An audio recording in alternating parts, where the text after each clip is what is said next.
civilização, é de fim de civilização. Então, eu vou procurar conversar com vocês um pouquinho, né, sobre alguns itens que vão nos permitindo perceber, olha, algo não está cheirando bem. E o primeiro é este, né? Para onde vamos se as palavras perderam o sentido, né? Eu vivi toda a minha militância, desde a década de 60, sempre foi uma militância de esquerda, não posso negar isso, e ninguém acha que vai, seria mentira falar outra coisa, todo mundo sabe disso, né? E eu tinha toda uma estrutura de pensamento que me levava para aquele ponto, é lá. Então, década de 60, década de 70, década de 80, havia um norte, havia um rumo, havia textos que me orientavam, né? E tudo isso desapareceu. Tudo isso morreu, né? Não é uma questão só de mim. As pessoas hoje estão sem rumo. A crise de 2008, que foi 2008, 2009. A crise foi, ela vem vindo daqui a pouco outra, porque não se mexeu nas bases e não se fez nada para mudar o processo, né? Então, nós estamos num momento em que não há rumos para seguir. Ah, mas o cristianismo, Cristo nos dá o rumo. Calma, menos. Vamos falar de vida, vamos falar da reflexão no social. O Cristo nos dá o rumo sempre, né? Quando eu vou à celebração eucarística e vou para a mesa eucarística, eu estou no rumo, mas o meu rumo é o rumo de vida cristã. Agora, há que se transformar isso numa prática. E como transformar isso numa prática se nós não temos certezas, né? Então, aqui nós temos 3 cenas só para mostrar como o eu racional da modernidade, que mundo o eu racional, o eu de Descartes, o eu de Bacon, o eu de Kant, o eu da modernidade todo-poderoso, o eu que ia construir o melhor dos mundos, né?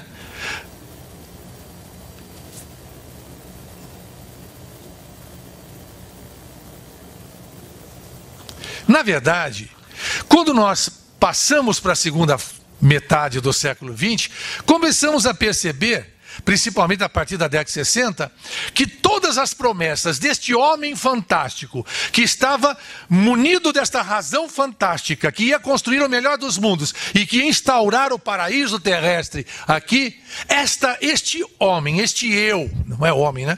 Este eu racional construiu isto, né? Então começamos a desconfiar de que alguma coisa estava errada com esse negócio todo. Não era só este eu, mas a civilização que este eu havia construído, aquilo que nós chamamos de modernidade, ela não cumpria com as promessas que ela tinha feito, né? Lembrem-se, século XVIII, século XIX são séculos onde os enciclopedistas, os positivistas, os istas e os filósofos todos vão dizer, olha, o absurdo da fé, o absurdo da crença, e aí estamos construindo, né? E construíram isto, né? Lógico que nem todos. No final do século XIX, Nietzsche, né, o filósofo Nietzsche, antes de ficar louco completamente, ele fazia exatamente a crítica desta modernidade e desta racionalidade instrumental, né? Bom, então nós não temos rumos, essa que é a verdade, né?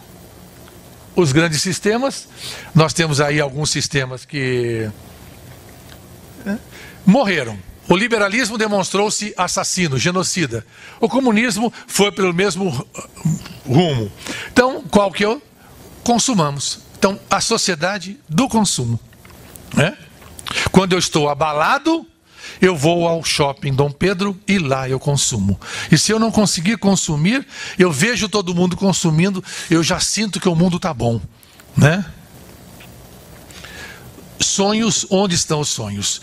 Sonho só existe quando eu tenho rumo. Se eu não tenho rumo, eu não posso sonhar, né?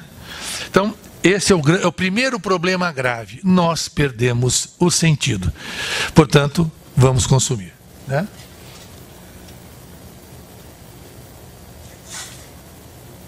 Aí estão os problemas que já falei com vocês, né? Então, outro problema é o problema da utopia, né? Nós estamos num momento em que não temos mais razões para olhar para o futuro e dizer, estamos construindo um mundo diferente, estamos isso, estamos aquilo. Nós temos sempre a impressão de que o dia seguinte vai nos trazer mais problemas, né? Eu faço uma citação de Horkheimer, porque Horkheimer é um filósofo da escola de Frankfurt, né, junto com Adorno, Marcuse. Aliás, isso daqui é junto com Adorno, né? Há uma coisa importante, é fundamental, né? Se vocês poderíamos ler, dá para vocês lerem ali a utopia e tal? Dá para ler? Vamos ler? A utopia, a crítica do existente e proposta do que deveria existir. A razão utópica é absolutamente necessária para um existir autêntico, pelo fato de que ela faz a crítica do que se tem e apresenta projetos para o futuro.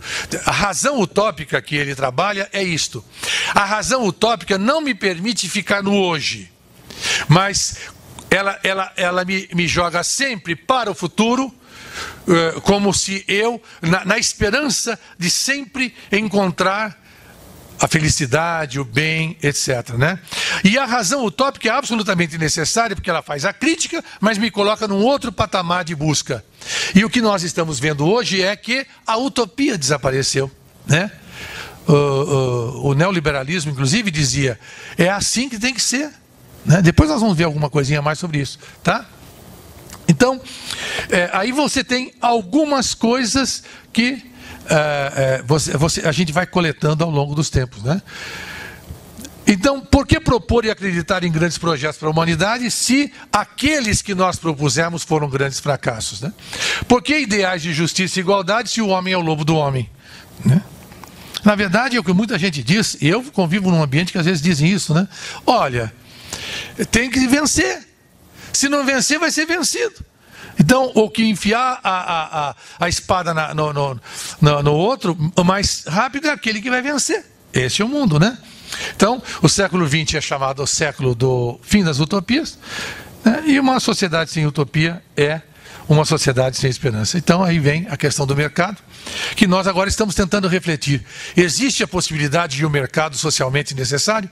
É uma das reflexões que estamos fazendo. Mercado socialmente necessário, né? Opa, acho que eu pulei, né? Aqui entra o que nós chamamos de neoliberalismo, né? Você tem o welfare state, que é a social-democracia criando nichos de bem-estar social na Europa, né? E no Canadá. Mas criava esses nichos exatamente porque tinha o assombro do socialismo na União Soviética que avançava, né? Aí você tem os dados ali em cima. De repente, quando chega em 80, você tem essas duas figuras que são emblemáticas no neoliberalismo, né? A Thatcher, em 80, ela desmonta todo o estado de bem-estar social inglês, por isso hoje a pobreza extrema existe na Inglaterra. O Reagan vem logo em seguida e faz a mesma coisa nos Estados Unidos, e é uma coisa interessante, os dois agem da mesma maneira em relação a trabalhadores e trabalhadoras, né?